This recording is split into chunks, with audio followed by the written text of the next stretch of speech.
फिर जो जिनका इंटरव्यू है, सभी का एक प्रश्न रहता है कि इंटरव्यू में डर कहाँ से शुरू होता है।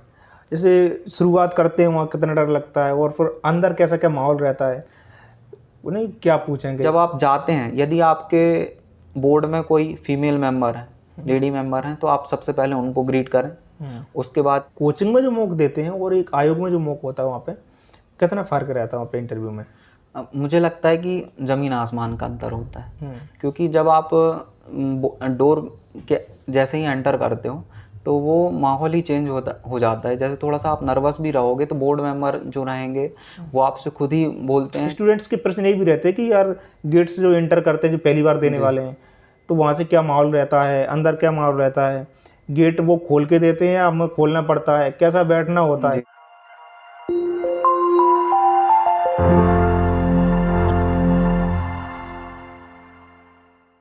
हेलो दोस्तों, सिलेक्शन तक में आपका स्वागत है। मैं आपका दोस्त डी के गौतम।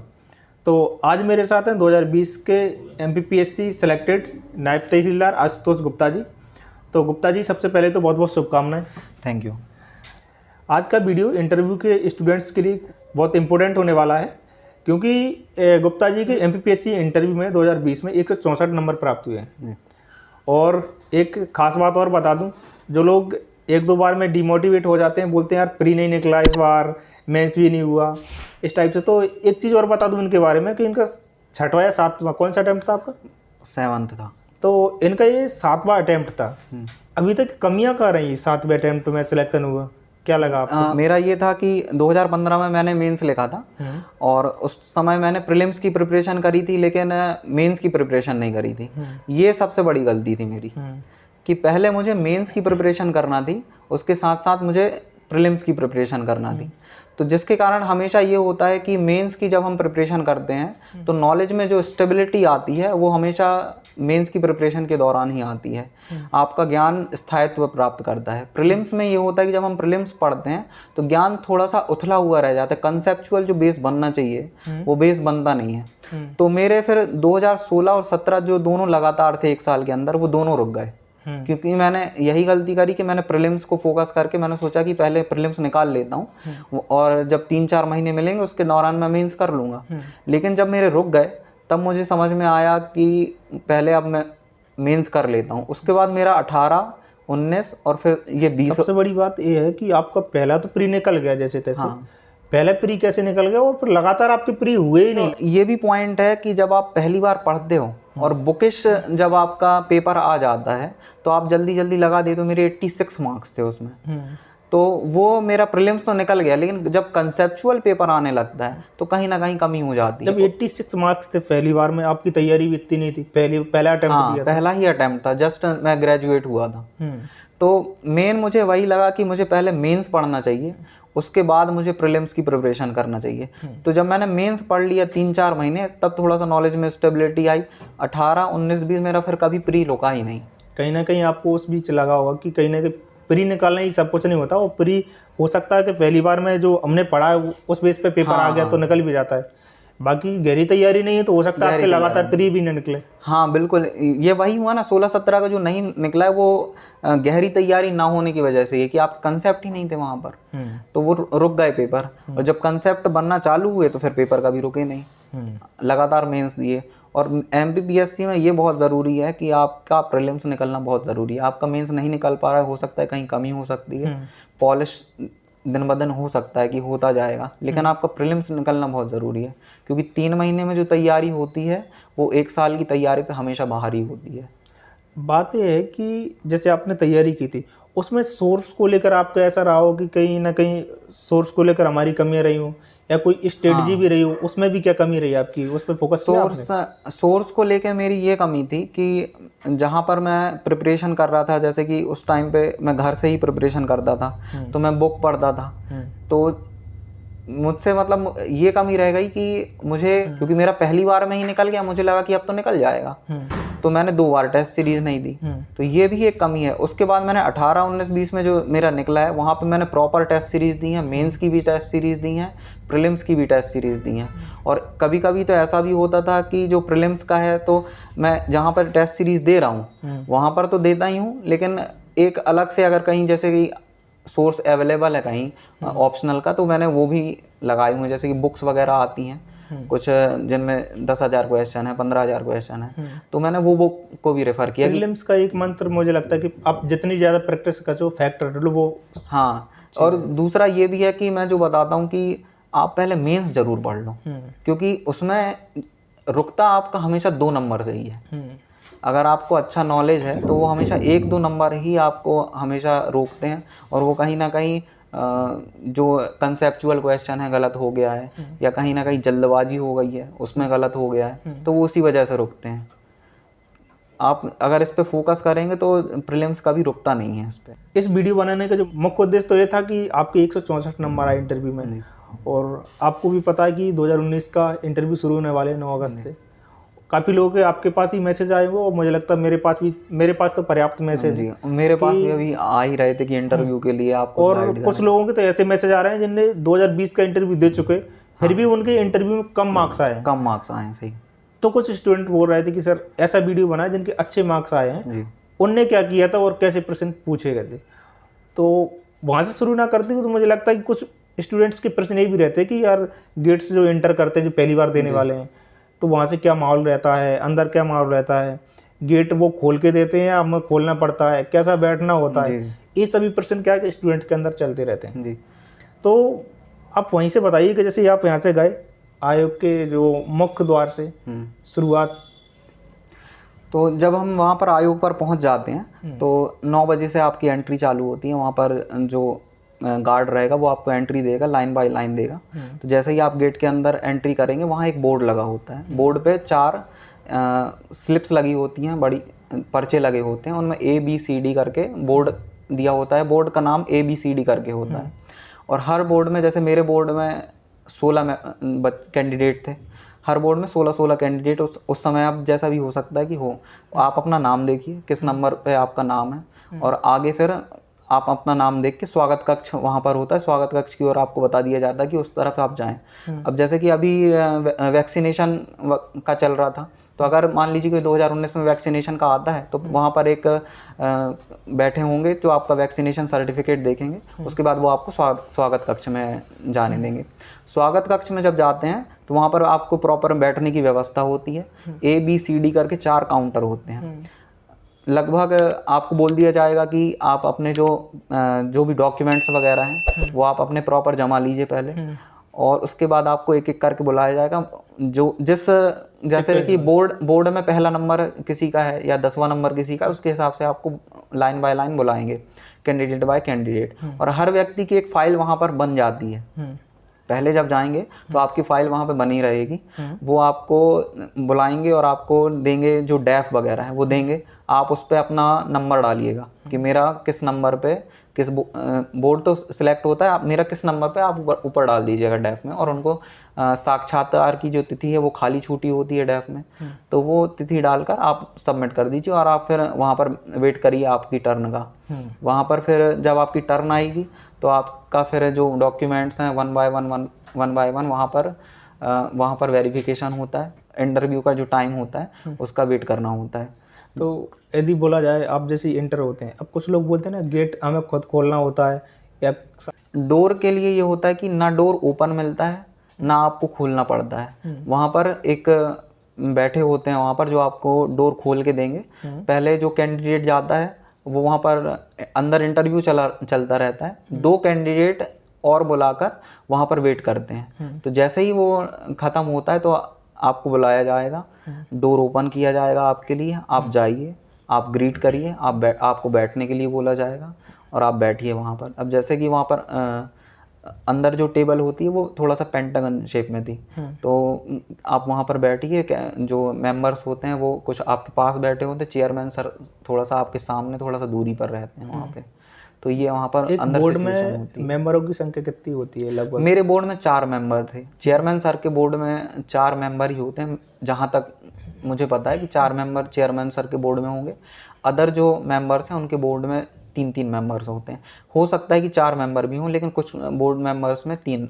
जो MPPSC की तैयारी करने वाले हैं या फिर जो जिनका इंटरव्यू है, सभी का एक प्रश्न रहता है कि इंटरव्यू में डर कहाँ से शुरू होता है। जैसे शुरुआत करते हैं वहाँ कितना डर लगता है, और फिर अंदर कैसा क्या माहौल रहता है, उन्हें क्या पूछेंगे, बोर्ड में क्या हो रहा है? नर्वसनेस जो होती है वो आप जब गेट पे पहुंचते हो वहाँ से शुरू हो जाती है। आप जब लेकिन थोड़ा सा वेरिफिकेशन के जब टाइम थोड़ा सा एंगेज होता है वहाँ पे थोड़ा सा कूल माहौल हो जाता है, क्योंकि आप वहाँ पे काम थोड़ा सा एंगेज हो जाते हो। लेकिन जब आप डोर के पास पहुँचते हो वेट के लिए, तब फिर से एंजाइटी चालू होती है कि अंदर कैसा होगा, क्या होगा।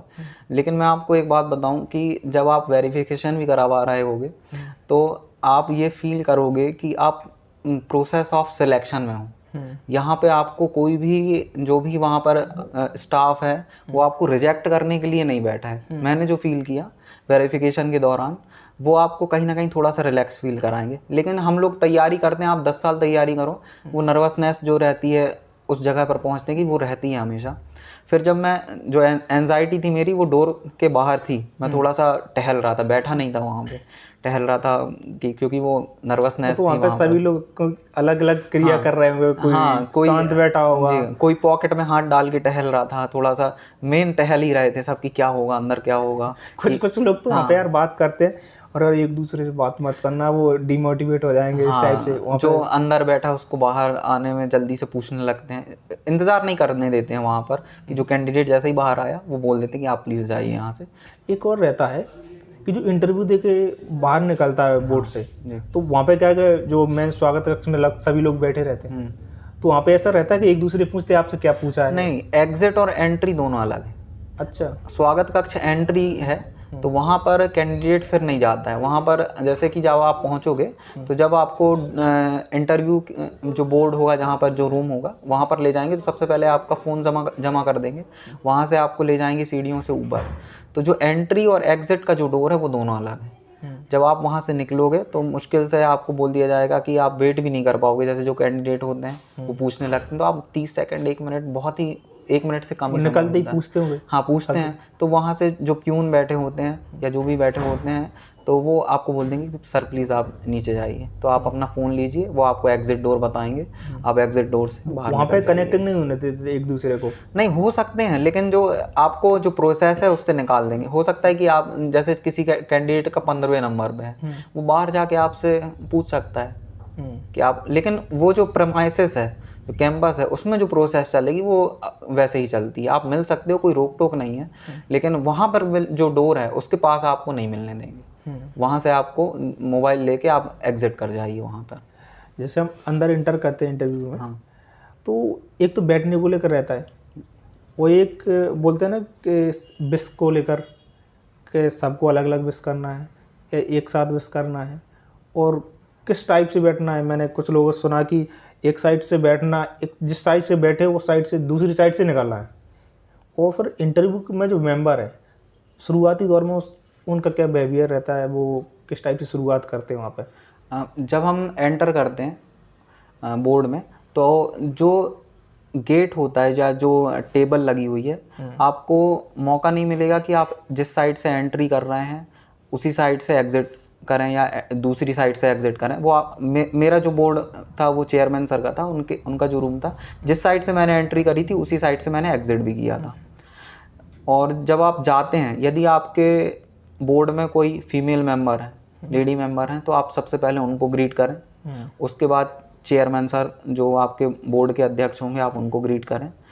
और यदि जैसे कि अगर बोर्ड जैसे टेबल अगर छोटा है, टेबल पे डिपेंड करता है कि अगर आप कितने भाग में उसको बांटना चाहते हैं अपने ग्रीड को। यदि आप टेबल छोटा है तो आप 2 बार में ग्रीड कर सकते हैं सबकी देखने की तरफ। लेकिन मेरा जो टेबल था चेयरमैन सर का, वो थोड़ा सा ब्रॉड था, बहुत ही पेंटागन शेप टाइप का था। तो पहले मैंने मैम को ग्रीट किया, उसके बाद चेयरमैन सर को ग्रीट किया, और जो प्रोफेसर्स थे फिर उनको ग्रीट किया। तो मैंने 3 बार ग्रीट किया था, क्योंकि जो टेबल का शेप था वो बहुत बड़ा था, लगभग कमरे को ही कवर कर रहा था वो। तो मैंने 3 बार ग्रीट किया था वहाँ पर। किस टाइप से, आप थोड़ा सा बताइए? जैसे कि मैं पहुँचा तो सबसे पहले मैं चेयर के पास खड़ा हुआ, पहले मैंने विश किया कि आफ्टरनून हो गया था, तो जैसे कि गुड मॉर्निंग होता है, बहुत कन्फ्यूज़न होता है, आप गुड मॉर्निंग कर दो तो जल्दी हो जाता है। यदि मान लीजिए कि आप प्रेशर फील कर रहे हैं ना, तो आप जाइए, आप नमस्ते कर लीजिए कि नमस्ते मैम, नमस्ते सर।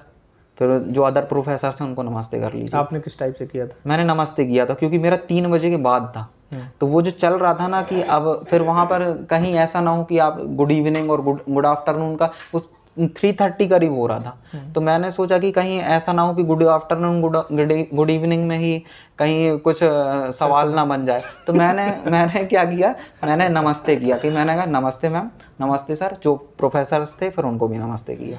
फिर उन्होंने कहा कि बैठिए आशुतोष। अच्छा, उसमें ये भी है कि जैसे जो चेयर जो थी वो बिल्कुल पास होती है, आपका हैंड मूवमेंट उसमें नहीं दिखता है।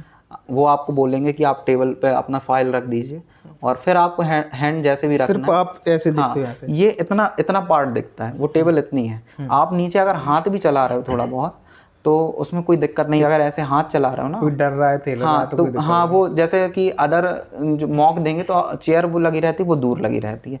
तो वहाँ पर आपको बोला जाता है, जैसे मैं जाता था तो फाइल में ऐसे पकड़ के बैठता था ताकि हैंड मूवमेंट मेरे वहाँ पर ना हो। मेन चीज़ आती है कोचिंग में जो मॉक देते हैं और एक आयोग में जो मॉक होता है वहाँ पे कितना फ़र्क रहता है वहाँ पे इंटरव्यू में? मुझे लगता है कि ज़मीन आसमान का अंतर होता है। क्योंकि जब आप डोर के जैसे ही एंटर करते हो तो वो माहौल ही चेंज हो जाता है। जैसे थोड़ा सा आप नर्वस भी रहोगे तो बोर्ड मेंबर जो रहेंगे वो आपसे खुद ही बोलते हैं कि आपको ज़रूरत नहीं है नर्वस होने की, आपको पानी पीना तो आप पी सकते हो। थोड़ा सा लाइट फील कराएंगे आपको कि आप सही उत्तर दे रहे हैं, बिल्कुल आप घबराइए मत, आप सोच कर बोलिए, कोई दिक्कत नहीं। वो आपको टाइम भी दे देते हैं कि आप नर्वस बिल्कुल मत हो। क्योंकि मेरे साथ हुआ था तो उन्होंने 1-2 क्वेश्चन मुझसे ऐसा कहा था कि कोई नर्वस होने की आपको ज़रूरत नहीं, आप बिल्कुल सही बता रहे हो। तो आपको बिल्कुल सपोर्ट करेंगे वहाँ पे। यहाँ पर थोड़ा सा हावी होने की कोशिश करते हैं, थोड़ा सा प्रेशर आ जाता है वहाँ पर कोचिंग्स में। लेकिन वहाँ पर ऐसा नहीं है। जब आप वहाँ पर एंटर करोगे ना, ये हर कैंडिडेट को फील होगा। तो मुझे लगता है कुछ लोग तो कोचिंग में ही डर यहीं से पैदा हो जाता है, आयोग तक जाता है, यार यहाँ पे तो मुझे ये नहीं बना। तो मुझे लगता है कि जो कोचिंग में मॉक दे रहे हैं तो यहाँ पे और वहाँ पे बहुत फर्क रहता है। तो यहाँ पे थोड़ा सा प्रेशर लेने की जरूरत नहीं वहाँ पे जाके। वहाँ पर जो क्वेश्चन होते हैं वो लाइट क्वेश्चन होते हैं बहुत। जैसे कि यहाँ पर आपसे टफ क्वेश्चन भी पूछते हैं कभी कभी, तो उसमें कोई डरने की ज़रूरत नहीं है कि वहाँ पर भी बिल्कुल वैसे ही क्वेश्चन पूछें। बहुत व्यवहारिक से क्वेश्चन पूछते हैं। जनरली आप जैसे आप तैयारी करोगे वो बिल्कुल बेस करके ही आपसे पूछेंगे, आपसे हर क्वेश्चन बनेगा ही। वहाँ पर हो सकता है कि नर्वसनेस में थोड़ा गड़बड़ हो जाए लेकिन वो सपोर्ट करेंगे आपको। ऐसा कोई क्वेश्चन मुझे जहाँ तक लगता है कि जो ऐसा कोई क्वेश्चन नहीं है जो आप पर बने ना। वहाँ पर ऐसा ही पूछा जाता है कि आप पर जो बने। जैसे ही आप बैठ जाते हैं तो उसके बाद शुरुआत कैसे होती है इंटरव्यू की? कहाँ से प्रश्नों की शुरुआत कैसे की थी उन्होंने? जैसे मैं जब पहुँचा था वहाँ पर तो मेरी शुरुआत हुई थी, उन्होंने मेरा नाम बोला कि आशुतोष अर्थात शिव। मैंने कहा जी सर। तो जैसा कि इंटरव्यू में होता है या मॉक जब हम देते हैं तो वो हमारा इंट्रोडक्शन पहले पूछते हैं। वहाँ पर ये नहीं हुआ था कि इंट्रोडक्शन पहले लें। उन्होंने मेरा नाम बोला और उन्होंने उसका अर्थ बोला और फिर उसके बाद से शुरुआत हो गई थी इंटरव्यू की और फिर क्वेश्चन होने लगे थे। आपको ध्यान है कि कौन सा प्रश्न पहले पूछा था? सबसे पहले जो मेरे से क्वेश्चन पूछा था उस टाइम केरला स्टोरी चल रही थी, तो उन्होंने मुझसे पूछा था कि लव जिहाद क्या होता है। और उससे जस्ट बाद उसी से रिलेटेड क्वेश्चन पूछ लिया था कि जिहाद क्या होता है। तो ये मेरे जो पहले क्वेश्चन थे वो चेयरमैन सर के क्वेश्चन थे। चेयरमैन सर का बोर्ड था तो चेयरमैन सर के ही क्वेश्चन थे पहले। और इसके अलावा और कौन से प्रश्न रहे आपके? उसके बाद जैसे कि मैं नरसिंहपुर डिस्ट्रिक्ट से हूँ तो नरसिंहपुर की विशेषताएं मुझसे पूछी गई थी कि नरसिंहपुर की आप 5 विशेषताएं बता दीजिए। फिर उसके बाद डेफ से ही क्वेश्चन था मेरा कि मैं सरस्वती स्कूल से पढ़ा हुआ हूँ। तो उन्होंने मुझसे पूछा था कि जो सरस्वती स्कूल हैं वो बाकी स्कूल से किस प्रकार से भिन्न होते हैं। चेयरमैन सर का ही क्वेश्चन था ये भी। फिर हाँ, फिर मेरा हॉबी जो थी मेरी वो थी सामाजिक मुद्दों पे पिक्चर देखना और मैं गिटार प्ले करता हूँ तो गिटार था। तो उन्होंने सर ने मुझसे कहा कि अच्छा जो गिटार होती है वो भी सरगम होता है क्या उसमें? तो मैंने कहा कि जी सर होता है सरगम। तो उन्होंने मुझसे कहा था कि जो सरगम है उसके पूरे नाम क्या होते हैं, जैसे सा रे गा मा पा धा नी सा होता है तो इनके पूरे नाम भी होते हैं और इनकी फ्रिक्वेंसी भी होती है। तो उन्होंने मुझसे ये क्वेश्चन पूछा था कि आप पूरे नाम बताइए इनके कि क्या क्या होते हैं। तो मैंने एक एक करके सबके नाम बताए थे। आपसे जो प्रश्न पूछे गए थे वहाँ पे कि तो उसको आपने प्रेजेंट किस टाइप से किए थे? क्योंकि मेन चीज़ रहती है प्रेजेंटेशन। जैसे कि मुझसे पहले शुरुआत में बेसिक क्वेश्चन हो रहे थे कि डेफ से रिलेटेड क्वेश्चन हो रहे थे, तो उसमें कोई प्रेजेंटेशन नहीं होता, जो आपका रियलिटी होती है वही बताना होता है।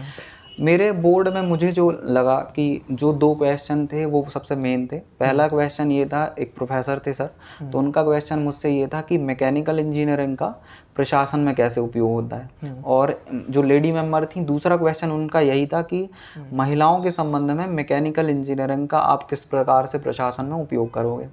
तो जब पहला क्वेश्चन था कि प्रशासन में कैसे नॉर्मल उपयोग है, तो मैंने उनको ये बताया था कि सर जिस प्रकार से जो मैकेनिकल इंजीनियरिंग मशीन्स का प्रयोग होता है, मैं कुछ मशीन्स इंस्टॉल करूँगा, जैसे कि पेपर प्लेट बनाने की मशीन्स है।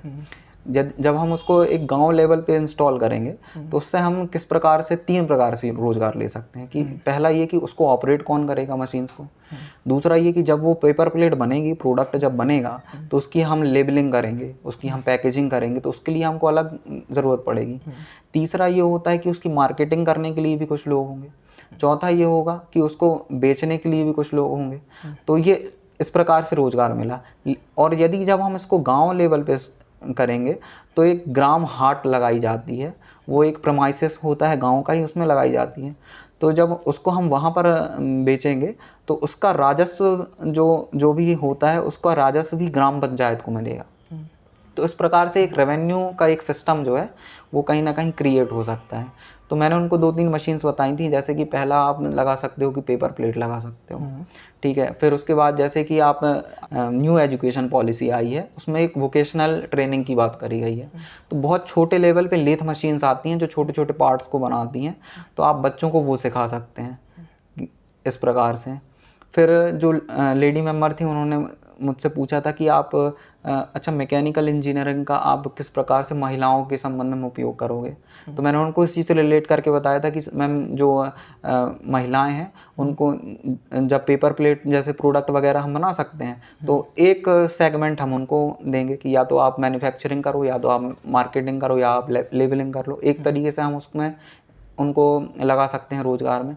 दूसरा ये है कि सैनिटरी पैड्स वगैरह जो होते हैं वो बहुत महंगे मिलते हैं, तो उसकी भी बहुत जैसे कि 5 से 10 लाख रुपए में मशीन्स आती हैं। यदि हम उसको ग्राम पंचायत के लेवल पे इंस्टॉल करेंगे तो उसका मेन काम पूरा, उसमें हम एक कहीं ना कहीं एक पिंक इंडस्ट्री बना सकते हैं। तो मैंने इस तरीके के शब्द भी वहाँ पर प्रयोग करे थे कि पिंक इंडस्ट्री हो गया, या ये जो प्रोजेक्ट चल रहा है ये हो गया।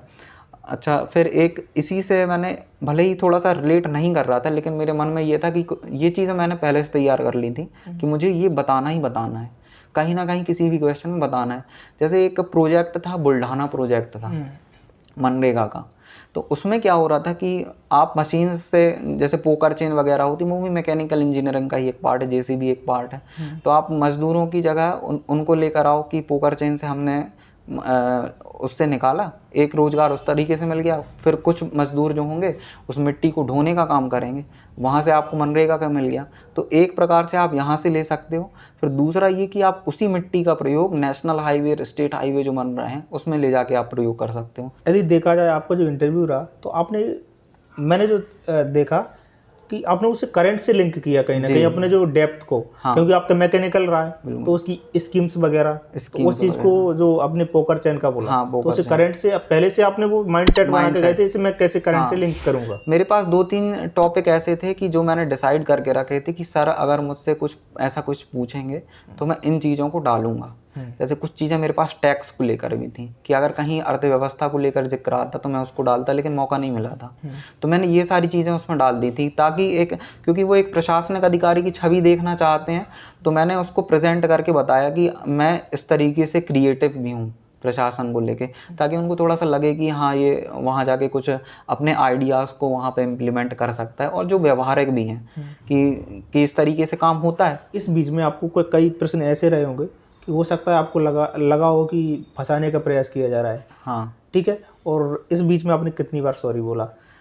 फंसाने वाला क्वेश्चन मुझसे हुआ नहीं था, क्योंकि जो आधा इंटरव्यू चला था वो ग्रेजुएशन मैकेनिकल पे था और आधा जनरल था मेरा, तो मुझे उतना नहीं लगा। लेकिन मैंने सॉरी बोला है 2-3 बार, फैक्चुअल क्वेश्चन में सॉरी बोला है। आपको क्या लगता है सॉरी का कुछ फ़र्क देखने को मिलता है उससे? जैसे कि मॉक में जो सिखाया जाता है कि आप अगर सॉरी बोल रहे हो तो ये है कहीं ना कहीं आप बोर्ड मेंबर्स के ईगो को सेटिस्फाई भी कर देते हो कि हाँ मैं उतना नॉलेजेबल भी नहीं हूँ जितना मुझ पे बन गया है। तो वो पॉजिटिव भी इम्पैक्ट करता है। 1-2 बार सॉरी बोलने से कोई फ़र्क नहीं पड़ता है, और जब आप बोलोगे तो वो कहीं ना कहीं एक आध बार आपको सपोर्ट भी कर देंगे कि कोई दिक्कत नहीं है, आप आराम से बता सकते हो।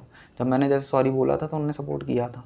जैसे कि आप 164 नंबर आए और ये इंटरव्यू में 175 में से बहुत बड़ी बात है जी। आपको लगा कि क्या पॉजिटिव पॉइंट रहा कि 164 नंबर आने का, क्या अच्छा रहा आपका? मुझे यही लगा कि जो मैंने प्रशासन के संबंध में जो आंसर दिए थे वो शायद उनको बहुत अच्छे लगे, क्योंकि ओवरऑल जो मेरा इंटरव्यू चला था वो फैक्चुअल या ग्रेजुएशन बेस्ड ही चल रहा था, जो कि सभी का चलता है। लेकिन मैंने जो प्रशासन से संबंधित जो क्वेश्चन बनाए थे तो वो मेरे बहुत अच्छे निकल गए, शायद उसकी वजह से जो 164 मार्क्स मिले हैं मुझे।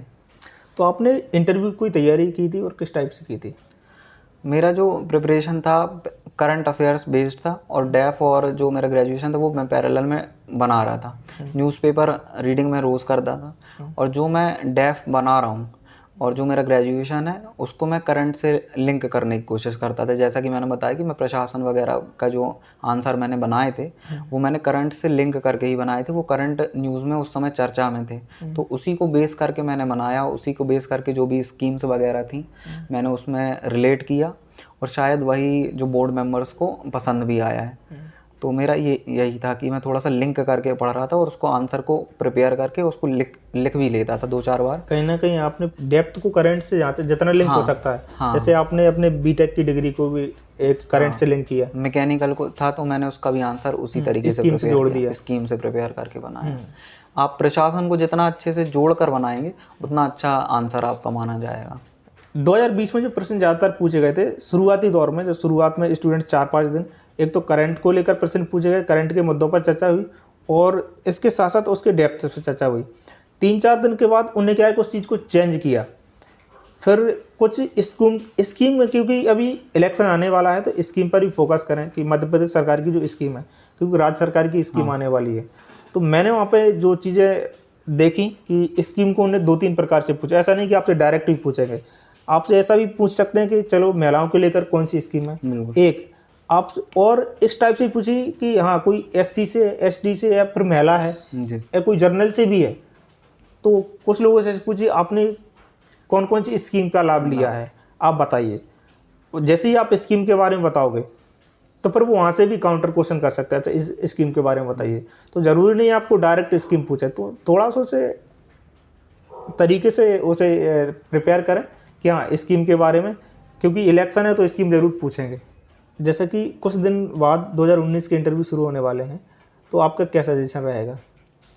मुझे लगता है कि जो अभी करंट में मुद्दे चल रहे हैं, जैसे कि मणिपुर वाला इशू चल रहा है, वो आपको मस्ट पढ़ के जाना चाहिए।